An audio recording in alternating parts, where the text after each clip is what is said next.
He was just like, I am. I'm gonna meet them. They gonna get to know me. Just not right now at the second, because we got a lot of stuff that we need to get done. It's like Kion's in the NICU. We got to figure out what we're gonna do with the dogs. We got to figure out where we're gonna live when we move to Maryland. Like we ain't even found nowhere to live, and I ain't even got my truck. We still got one vehicle. And I was just like, I know all this, but he was like, just let us work through this first, and then we'll revisit that. Let's just table it for now. We'll revisit it. And I'm like, okay, all right. As long as you say that we gonna revisit it. He's like, yes, we're gonna revisit it. We're gonna revisit everything, your family, Carter, everything. Okay, just let us work through what we got going on right now first, because this is priority first. And I'm like, okay, all right. So yeah, after that conversation, we laid out of the bed, watched the movie. He rubbed my feet. Don't say nothing. Don't say nothing. Don't. Because I know exactly what happened. I know now what just happened. Okay? I know. But rubbed my feet, went to sleep. A couple of weeks later, we had an alert that there was supposed to be a hurricane in our area, and we had to evacuate. So with Kion still being in the NICU, only a couple of weeks old, they said they was going to evacuate the babies who are at high risk. Like if they lose power, the babies that are at high risk are going to be evacuated to another hospital. And I was like, okay. And Kion was on that evacuation list because he was high risk. So he was going to be evacuated to another hospital. So they was telling me, I told D what the hospital had going on, because I was texting him, he was at work. And I was telling him what the hospital had going on, and he was telling me that his job was going to shut down. And I was just like, all right, so the hospital said that they're going to evacuate Kion, so we need to evacuate with him. Like, we got to figure out what we're going to do. So I was talking to the staff at the hospital, and they were just like, since you're in the Ronald McDonald House, you could transfer to the Ronald McDonald House where he's going to be, where we're going to take him to during the evacuation. And I was like, okay. She was like, yeah, just talk to the director, and they'll get everything squared away. I'm like, okay. I was like, what hospital he's going to? He was like, he's going to go to a hospital in Macon. I was like, that's near my hometown. Like, that's 45 minutes from my family. She was like, yeah, he's going to be there. And I was like, okay, all right, cool. And she let me know when they was going to transport him out and everything. So as they were packing him up, I sat in there with him, gave him like the little hugs, did my little kangaroo time with them, and whatever not. And then they loaded him up, and he was off. And I was like, all right, D, we gotta go. We gotta go. So we hopped in the car, and we started driving too. When we got to Macon, we checked into the Ronald McDonald House. They were just like, well, we got to put you in our basement because we didn't have any open rooms because we were already full. But because your Ronald McDonald House called us to let us know that you're going to be here, like, we found you a room in the basement. So they put us in a room in the basement. It was really an office, and we slept in a pull-out couch, but it was somewhere to stay. So we get there. It's nighttime. So we get there, and I was just like, all right, let's put our stuff down. Let's go to the NICU. D was like, you want to go right now? We just drove here. I was like, yes, let's go right now to see, like, I want to see him, make sure, like, he's good. He was just like, can we go in just a second? I was like, D, come on, let's go. Either you come with me or I'm going by myself. So the hospital that the Ronald McDonald House that they put us in was down the street from the hospital, so we had to drive there. Like, we couldn't walk there, we had to drive there. So we get in the car, drive there. They told us where to go, and we go in, and I see Kion, and I was just like, there he go.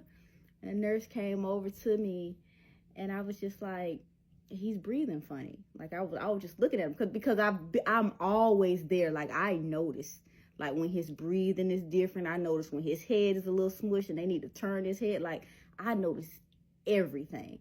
So I'm looking, I'm like, his breathing, like what's going on? What's going on with that? Like, why is he's breathing a little bit different? And the nurse was like, yeah, that's what we was coming over here to talk to you about. the transport here was a little bit rough for Kion. Like he's taken a slight turn. I was like, what do you mean by a slight turn? She was like, yeah, his breathing, like we had to bump up his oxygen.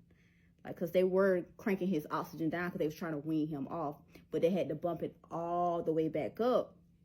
And she was just like, if he keeps going on like this, like we're gonna have to put him back on the ventilator to where he's at 100% oxygen.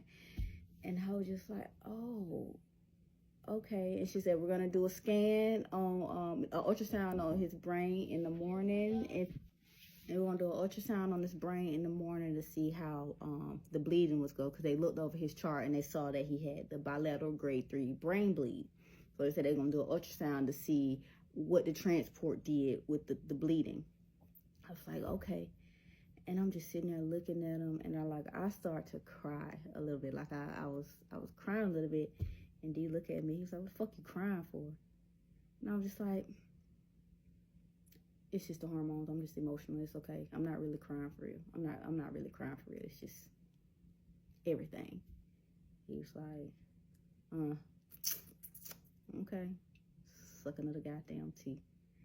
We was there all of 15 minutes after the nurse gave us that information. We're sitting there all of 15 minutes after that information was given to us. D look over at me. He was like, you ready to go? I'm like, no, we just got here. He's like, but we're not doing nothing but sitting here looking at him. Like, we can't do nothing but look at him. I was like, but still, like, I can read to him. I can sing to him. Like, I can, like, hold his little hand. He was like, but he's asleep. He ain't doing nothing but sleeping. And plus, it's his truck I want to take a look at. I was like, D, it's nighttime.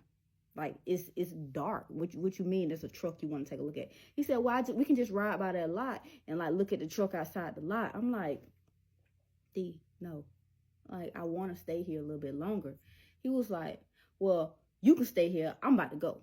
I'm like, where you going? He was like, I'm about to go look at this truck. I'm going to be back. I'm like, D.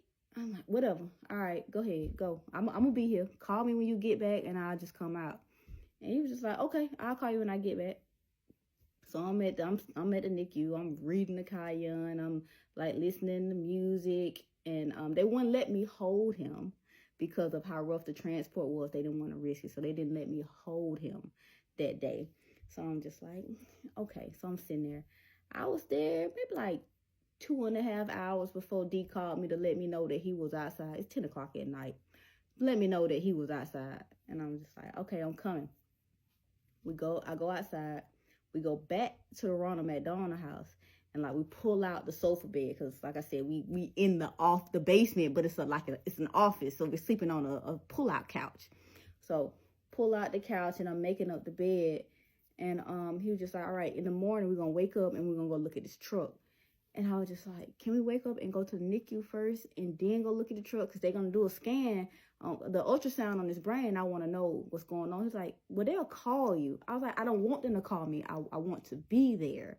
I'm like, I just want to be there when they do that. Or even if I'm not there when they do it, I want to be there when they give me the information. Like, I want to be there for the information. I don't want them to call me because I'm looking at a truck.